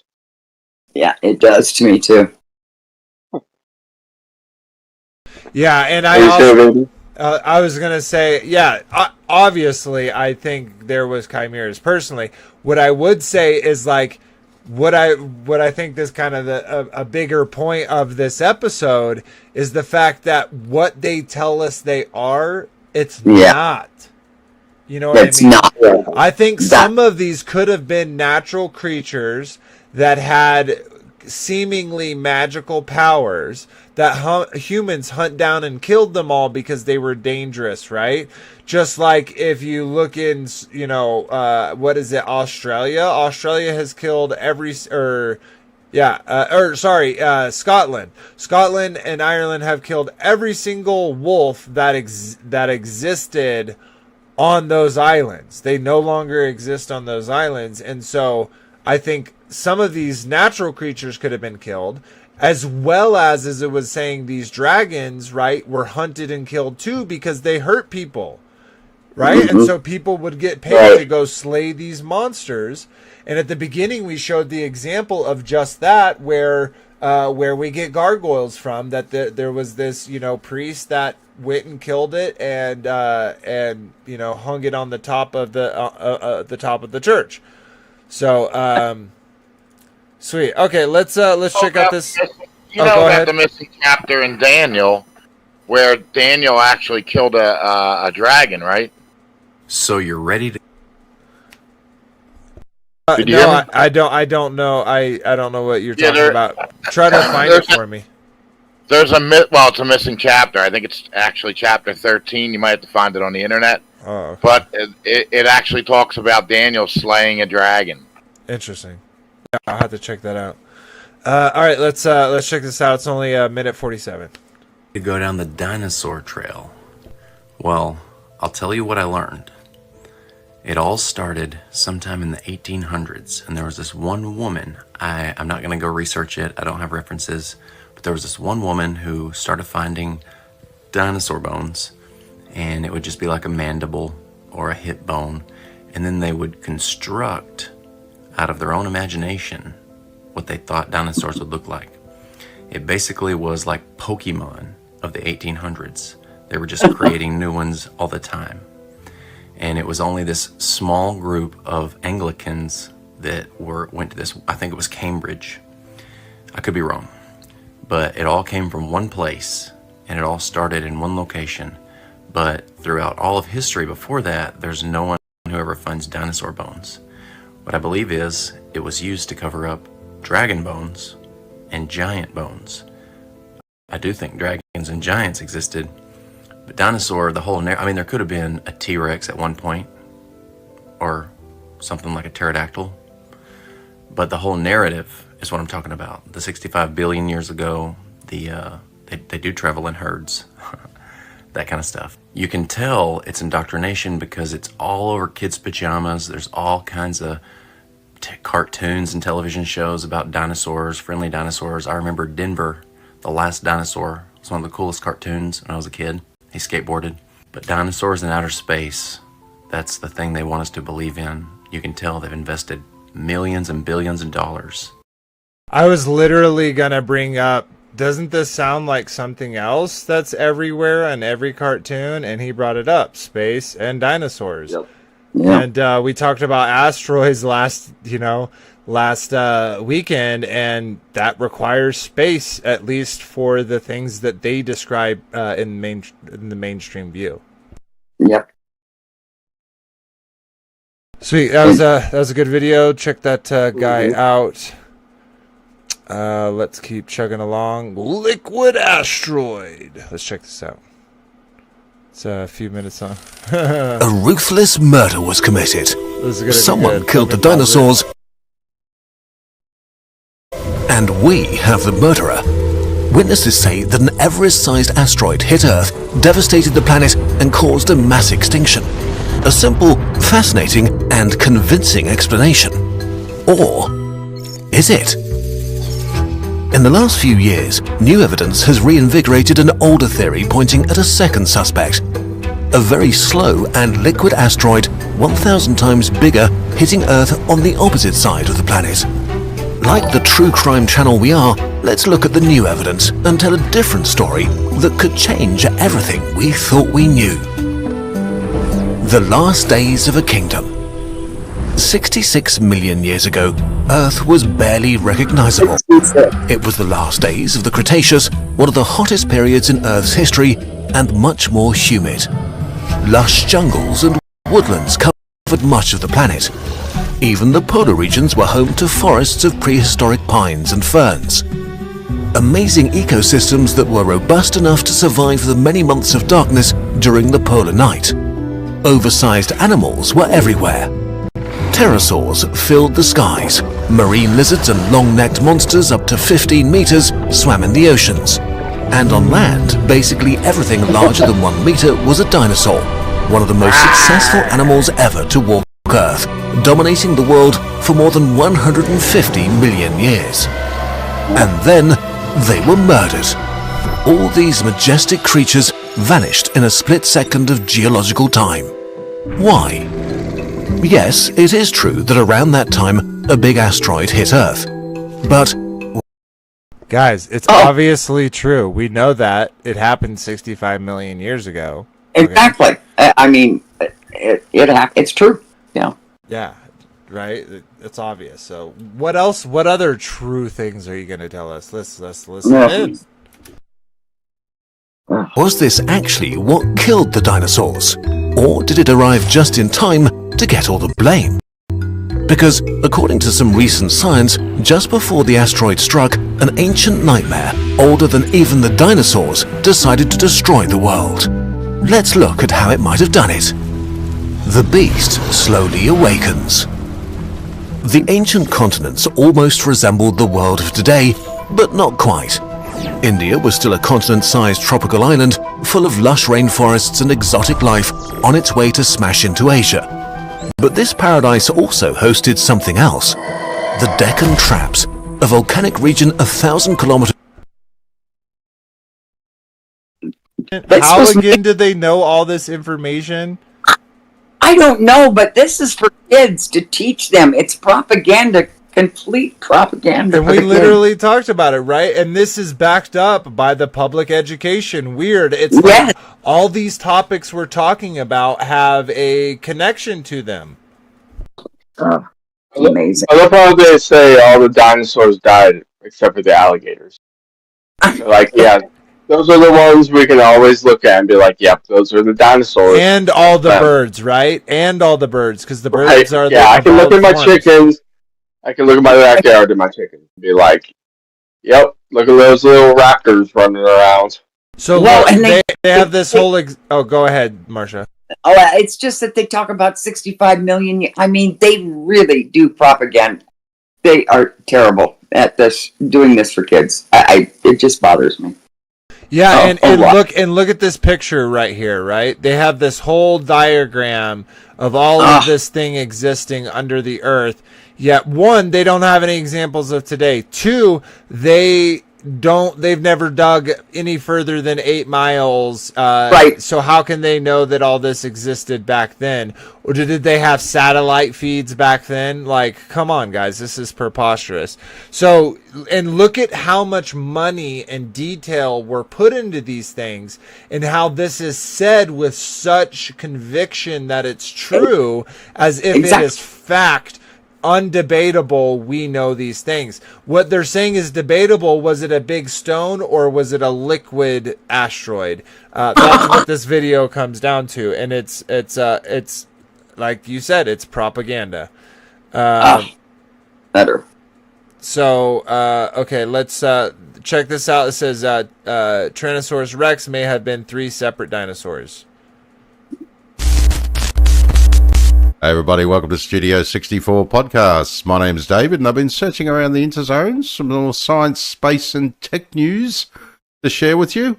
And have a look what I found. Dinosaurs. Awesome.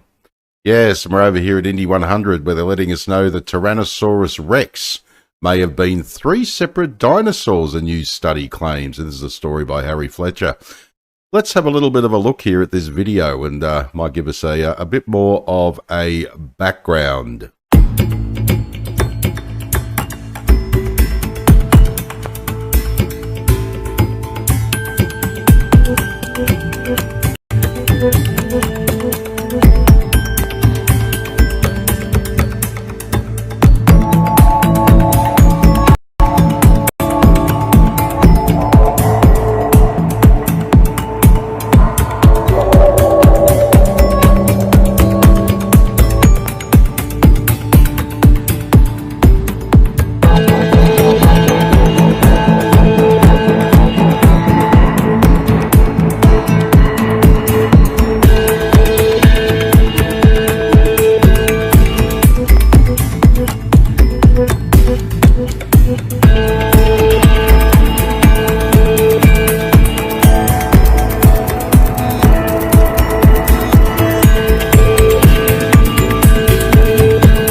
Well, that was amazing. I just love dinosaurs. That's really interesting. I just love dinosaurs. I just love. Look at here. We have a picture back here of the moon in the back side of the moon, which has never been observed by any of human creation. Under the dome, it is impossible to see the back of the moon because you cannot leave the firmament. So please ignore that fact and just let me have my suspended disbelief about this is what the backside of the moon looks like. Thank you very much. Let's talk more about dinosaurs because I love them. Carry on, Dalio. Interesting, isn't it, if I can possibly speak today? All right, so in news that would blow the minds of most dinosaur-obsessed kids like us growing up, it's been revealed that the Tyrannosaurus may well have developed into 3 separate species. Let us explain. Oh, do tell. Can't wait. As I said, I'm so excited. I've said this in previous videos. I just love all science, especially paleontology. Oh, I just love it. I drank it up. Everyone is familiar with the Tyrannosaurus rex, probably the most famous dinosaur ever, and the stuff of nightmares captured in Jurassic Park.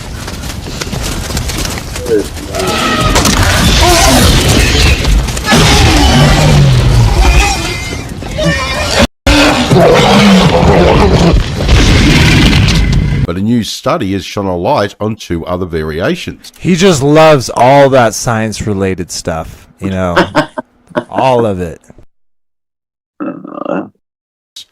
Now, from the new findings, experts led by paleontologist Gregory Paul claimed that their research into around 36 fossils and their variations led them to discover 2 new species, which they are calling Tyrannosaurus imperator and Tyrannosaurus regina. To me, guys, like, I honestly, like, I know that there's people out there that genuinely have a heart and that they're not, you know, they're wrong, they're not lying. But to me, like, this is so preposterous, just like all their other science. He says he loves science, right? This is all theoretical science. How can they prove that these were 3 different species? How can they prove that these beings look the way that we did in that short video that we played where he was talking about how that it's propaganda? You can see it, that it's on, you know, kids' pajamas. Literally, they just like we see with space, they have this free card because of the quote-unquote science is always progressing and changing. So they can always change it to quote-unquote fill their holes with basically more lies. Because they run into issues, they have to lie upon their lies, and it keeps on going. Yeah, yeah, exactly. So yeah, it's preposterous. All right. Okay, I think these are all yours, aren't they, Marcia? I don't know. I think these last 4 years. I don't know. I don't know. I don't know. This is a 2-minute video. Let's check it out real quick. What made the dinosaurs go extinct? This is Kent Hovind. Do you realize they're asking the wrong question? The question is not what made them go extinct. The question is, did they go extinct? People say, come on, now dinosaurs aren't in the Bible. Well, of course the word's not in there. They didn't make up the word till 1841. The word computer's not in there either, but there really are computers, okay? Now, they didn't call them dinosaur, though. They called them dragon. See, the word dinosaur wasn't made up till 1841. So for most of human history, these creatures are called dragons. Did you know dinosaurs not even in the dictionary in 1891? For most of human history, they were known as dragons. Now, dragons are mentioned in the Bible 34 times. Dragons are listed in the dictionary in 1946 as now rare. As the population of people began to grow after the flood, the population of dragons began to go down. Because nobody wants to live next door to a dragon. People kill dragons for meat because they were a menace, to prove you're a hero, to prove you're superior, land, or for medicinal purposes. Many ancient recipes call for dragon blood, dragon bones, dragon saliva. Why? Gilgamesh is famous for slaying a dragon. A Chinese legend tells about a guy named Yu that surveyed the land of China. It says after the flood, he surveyed the land and divided it into sections. He built channels to drain the water off to the sea and make the land livable again. Many snakes and dragons were driven from the marshlands. Yeah, that's just normal. If you want to build a city, you got to, drive off the dragons and then build your city. Why would the Chinese calendar have 11 real animals? The pig, the duck, the dog, and a dragon? And not a panda bear? Could it be that at the time they came up with these 12 symbols, there were 12 real animals? Here's one of the oldest pieces of pottery on planet Earth. It's a planet Earth piece of slate from Egypt, first dynasty of United Egypt. It shows long-necked dragons. Yeah, I wonder why Egypt has any connection with dragons. Yeah. All right, let's check out this. This is another. Yeah, I don't watch all of it at all, but it's a very Leviathan. Yeah, and I think he brings up a lot of points. I think he's totally on a perpendicular track because, like I said before, we have a lot of these, biblical creationists that will mold the Bible to be in line with the worldview, the scientifical mainstream view, if not just maybe a little diverted. He pretty much used this as the same information, but does it from a lens of interpreting the Bible with science. So let's check this out, see what he has to say. Well, we won't obviously watch the whole thing, but I do want to show... Good morning, folks. Ken Hovind here and the crew at Dinosaur Adventureland in lovely Lenox, Alabama. We are the folks who believe the Bible is true, and the evolution theory is the dumbest and most dangerous religion in the history of the world, and we're here to refute that. Going to be covering a topic this morning about Leviathan, the fire-breathing dragon, talked about in Job 41 at Ryan's request. You've been saved a couple days now. Wants to know, what is this Leviathan about? I did a video on this years and years ago. We're going to redo it and add a whole bunch of cool stuff to it, I think. So that's what we're here for. Now, I saw something a couple days ago. I said, this is perfect logo for us. Fighting the ignorant religion of evolutionism since 1989 is taking longer than we first thought. How's that? we got our work cut out for us. Anyone notice the dragon right above him? How cool! Look at that cool, epic depiction of dinosaurs right behind him. Yeah, he's the one that talked about the dragon being in the 13th chapter of Daniel. Yeah, you might actually crazy idea. So, who is this Leviathan, the fire-breathing? Oops, sorry everyone. All right, yeah, let's check this out, see what he has to say. I haven't personally seen this video, and look at that little goofy picture of him, like, oh, this is a T-Rex. I'm taking a picture with this fake T-Rex. They're so cool. They're so real. Dragon of Job chapter 41. Just like everything else in the Bible, there is a lot to learn. Science lessons and spiritual lessons. Our whole camp here is based on the concept of using science to teach spiritual application so you can change your life. That's what Jesus did. Hey guys, consider the lilies. I'm sure they stopped and looked at the lilies, and he said, they don't worry about growing. They just grow, and they're more beautiful than Solomon's best clothing. Consider the sparrows. You can look at things in nature and learn things for ourselves. Like one of the lessons we teach about the tree. Like dinosaurs. You can look at the dinosaurs and learn lessons from them in your life. Yeah. A tree that is growing crooked is under constant stress. Try to hold a log out like that for 5 minutes. A tree that grows straight has less stress in its life. How does a tree grow straight? Real simple. Follow the light. If you follow the light, you grow straighter. It takes away all the stress. What does the Bible say? Follow the And eventually that tree gets to be 93 million miles long. Just saying. book and do what it says for any problem in life. Anyway, Leviathan, the fire-breathing dragon. Back in the book of 2 Peter, near the end of the Bible, Peter said, knowing this first, there shall come in the last days scoffers, walking after their own lusts. How many have ever met somebody who scoffs at the Bible? Like you scoff at the flat earth there, buddy? I deal with them on a regular basis. I actually attract them like a magnet. Had 185 debates now with these guys, and have you seen any of the such debates? a special boy. They're fun, man. Isn't he just such a special boy? Look at that. Look at that. Oh, yeah. Oh. I could do one of those every day with half my brain tied behind my back and sound asleep. But anyway, the scoffers are going to come, walking after their own lusts and saying, where's the promise of his coming? Since the fathers fell asleep, all things continue as they were from the beginning of the creation. That's an important phrase we cover on video number 4, lies in the textbooks, but we'll skip that for now. The Bible says, for this they willingly are ignorant of. Willingly ignorant, dumb on purpose, that by the word of God the heavens were of old, and the earth standing out of the water and in the water. What does that mean? How can the earth be out of the water and in the water? Well, we cover that on video number 2, the Garden of Eden. That is a cool concept of why did they live to be 900 years old? We'll get into that another time. Whereby the world that then was, being overflowed with water, perished. This world was completely destroyed by a flood in the days of Noah. The scoffers are ignorant of how the creation was made, and they're ignorant of how it was destroyed by a flood. The third thing they're willingly ignorant of is the coming judgment of God, reserved unto fire against the day of judgment and perdition of ungodly men. So the scoffers do not understand. They're ignorant of the creation, which was about 6,000 years ago, the flood, about 4,400 years ago, and the coming judgment of God.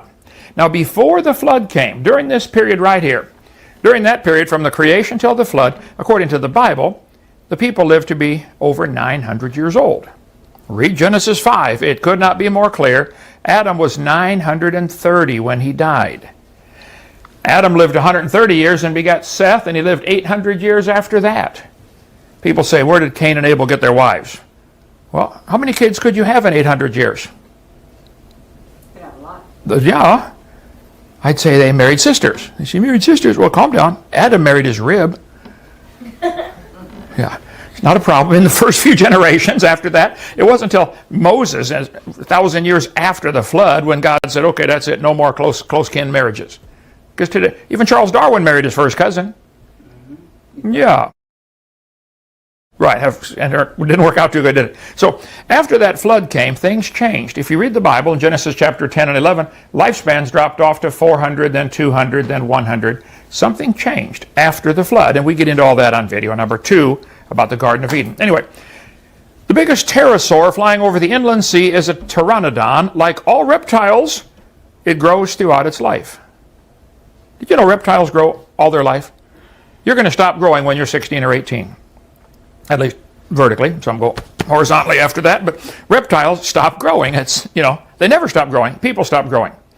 Do reptiles really never stop growing in the wild? I Googled it yesterday.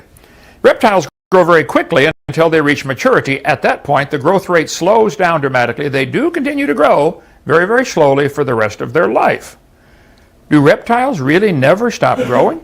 Sharks aren't the only animal that keeps growing. Lizards, snakes, amphibians, and coral all continue to grow till they die. So do kangaroos, by the way. Who cares? Okay. These are called indeterminate growers. They never stop. So the dinosaurs were simply big lizards that lived with Adam and Eve, because that was the time when people are living to be 900. I think we could assume things were different and everything was living much longer. You let a lizard or a reptile live to be 900, he's going to get 40 feet long. For the sake of time, we're gonna end it there. I want to show one last video since we have it up here. It's been showed on the Founded Earth Brothers before, but this is from the horse's mouth. This is Dr. Mark H. Armitage. He is the one who found out about, or who basically found the soft tissue within what are called dinosaur bones. So we're gonna play a couple minutes of this real quick before we say our goodbyes, yeah, let's get into it. Hi, this is Mark Armitage coming to you from my lab, where I've been busy working on dinosaur bones and the soft tissues within them. In fact, this is a piece of Triceratops frill that we excavated from the Hell Creek Formation in Montana, and we've been finding lots of soft tissue in this, the bone osteocytes, beautifully preserved down to hundreds of nanometers structure, and still soft. And I just have to mount a response to a silly argument that was posted by Dr. Hugh Ross from Reasons to Believe on his webpage this March. Here it is now, May, and this was posted March 2015 in answer to a question, could fresh dinosaur tissue survive for millions of years? And obviously a student emailed him and said, recently I've been referred by some young Earth creationist friends to a couple of articles about a Tyrannosaurus rex tooth and a Triceratops horn that both underwent autopsies showing fresh organic material. Now obviously the Triceratops horn is my work. That's the work that I published in Acta Histochemica, and because no one else has found soft tissue in Triceratops horn. So this is an answer that he's mounted against my work, and therefore I'm going to respond. It's interesting though, the last statement that the student makes. He says, I would love support on how to respond to maintain the old Earth perspective. Dear student, whatever your name is, don't have an agenda for your science. Don't be afraid of where your science takes you. In my case, my science took me to soft tissue in a Triceratops horn. And I'm talking stretchy, and I'll show you this here in a second. This is what we mean by an example of soft tissue which was collected from the Triceratops horn in Montana. I'm going to stretch it. Look at how stretchy this is. And this is full of bone osteocytes, the tiny cells that make this tissue and then impregnate it with bone mineral. And this was found 1 foot from the surface in Montana in the presence of insects, microbes, rodents, plants, and fungal bodies, and we've recovered the DNA of all of those. So this cannot hang around for millions of years in the presence of all those organisms and oxygen and water. And so this is what we're talking about by soft tissue. Now, Dr. Hugh Ross, and I like to call him Dr. Huge Wrong from Reasons to Question, has an a priori or an in advance problem with Scripture. He questions most of Genesis. He questions the literal 6-day creation. He questions Adam and Eve being created at the beginning. He questioned, and Jesus said that they were created at the beginning. He questions the Garden of Eden. He questions a flood, a global flood that killed everything on earth except for those people and animals that were in Noah's Ark. And so Hugh Ross, or Huge Wrong, is guilty of the first sin in the Bible, which was, did God really say? And he needs to repent of that and start believing what Scripture says and what Jesus taught and preached. Amen, brother. Check this out. He great information, and he took a huge hit financially for talking about this stuff, for presenting this information to the community. So yeah, lost his tenure at his university. Yeah. So sweet. All right. Well, that is it for what we're going to share. That's going to be it for the stream. So hopefully everybody enjoyed what we had to share tonight and the discussion we had with what we shared. I certainly did. And even though I don't think it directly affects our lives in our generation in a direct, it definitely does indirectly, right, through the propaganda, through the belief system of these millions, millions and hundreds of millions of years old, and what that kind of does to Scripture. So it does have that indirect thing. And I think, one day, who knows what generation, it will have a direct effect on our lives, on future generations' lives, when they bring back these chimeric, creations. So all of us here believe that, some type of creatures, whether they were large lizards, whether they were, genetic creations, or a mixture of all the different possibilities. We're not saying they're fake. We're just saying from what they say is not correct. And interestingly, they always connect it to, the asteroids, not the flood, right? So, let's go ahead and say goodbye. I hope y'all enjoyed, but we'll get out of here and get ready for the after show. I'll post that link in the chat in a little bit. But before we do that, Marcia, if you'd like to say your goodbye, sister. Goodbye, everyone. And this was interesting, even for me to watch again and think about dinosaurs and how they played a part in life, just like everything else, asteroids and all of it. All of it's played a part, even in my life. So. Yeah, absolutely. It's all connected, as we've definitely shown. Yep. So. Sweet. We'll jump over to you, Robert, brother. All right. So like someone mentioned in the chat way earlier here, I don't believe anything no more. Anything anyone told us, and whatnot. That's all one big lie. Oh, well. Yeah, we shall soon see. Yeah, and the scales, right? Like the scales and on Seekers of Truth have fallen off, so we can see a lot of the ridiculous aspects of these topics, more than the average person, because the average person isn't questioning, right? They're not seeking; they're just accepting what they're told. Well, sweet. Well, thank you for being here. As always, we'll jump over to you, Kyle. Yeah, shalom, everyone.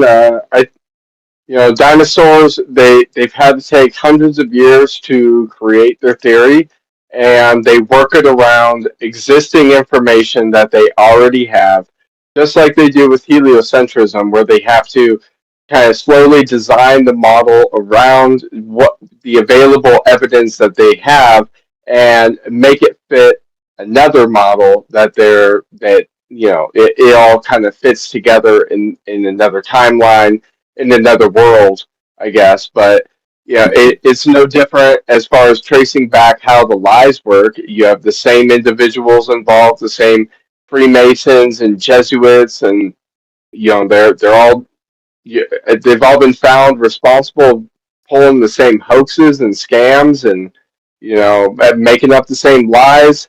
So, if these individuals are lying, why should we necessarily believe them? If we can't go to museums and even see bones ourselves, and we have to be paleontologists, and we have to dig them out of the earth ourselves, and only get special access to see them at certain times, it becomes questionable why this narrative is getting pushed, and it goes hand in hand with atheism, evolution, and the globe heliocentric Big Bang universe. How dare you? Yeah. Up, you're muted. How dare you, Kyle? Sweet, brother. Yeah, I completely agree. It's all connected, and all those little points, as we kind of saw in the beginning, like they literally tell us, hey, the fossils of these dinosaurs are crucial evidence that the evolutionary process has taken place. So preposterous. But as always, brother, love you having you here. But last but not least, we'll jump over to you, Frankie B.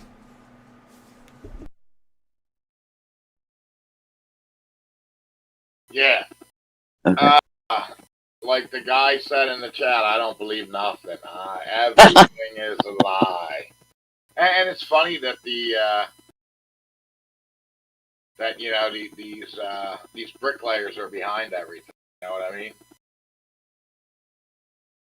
You're muted, Vader. Oh yeah, absolutely. It's weird that what I you. mean by bricklayers, right? I'm trying to. Yeah, no, I get it. No, and yeah, absolutely. It's always weird how even checking into the Smithsonian, and we've talked about the Smithsonian before, and definitely when it came to like the giants and how like there's hundreds of accounts of the Smithsonian coming in and collecting these bones and then them never seeing the light of day. Indiana Jones in the warehouse style. So, that's another thing. They just keep on collecting everything, and now they're making fossils. They're making plaster parrots. They can pretty much now, with the technology we have today, they can pretty much make anything they want and get away with it. You know what I mean? And most of the mainstream people will believe it. I don't think Marsha would believe it anymore. She's pretty awake, that girl. So everybody just have a blessed week and just keep on digging. What's coming up next week, Vader? Evolution. Okay, and then we're eventually going to get into big trees, and I got some theories behind that, so I'm looking forward to that. Yeah. So, just dig deep. The truth is out there. Keep on searching, because everything you have ever been told is a lie. Even the color of Marsha's hair. It's a lie. Awesome. Hey, it's red and gray. Is that the real hair today? That's my real hair today. See, it's red. All right. I still got some red. All right. Awesome. It's the truth. Marsha's spouting the truth. I'm spouting the truth tonight. All right. Have a great week, everyone. Awesome. You too, brother, and thanks for being here. All right, guys. As always, it was a pleasure. Hope y'all enjoyed it. It was fun for us. Hopefully it was fun for y'all. And then until next time, remember that ABBA loved you first. Good night, everybody. Good night.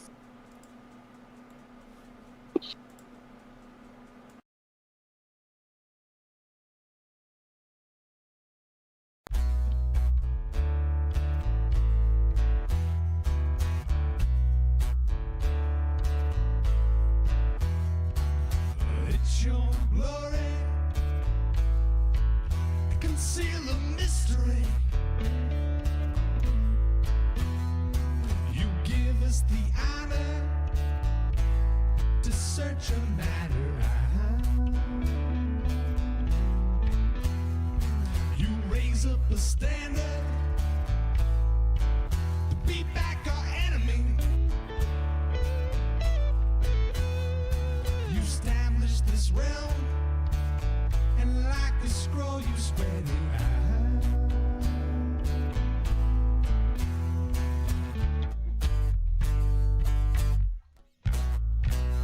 Dig deep, search it out. Dig deep, seek it out.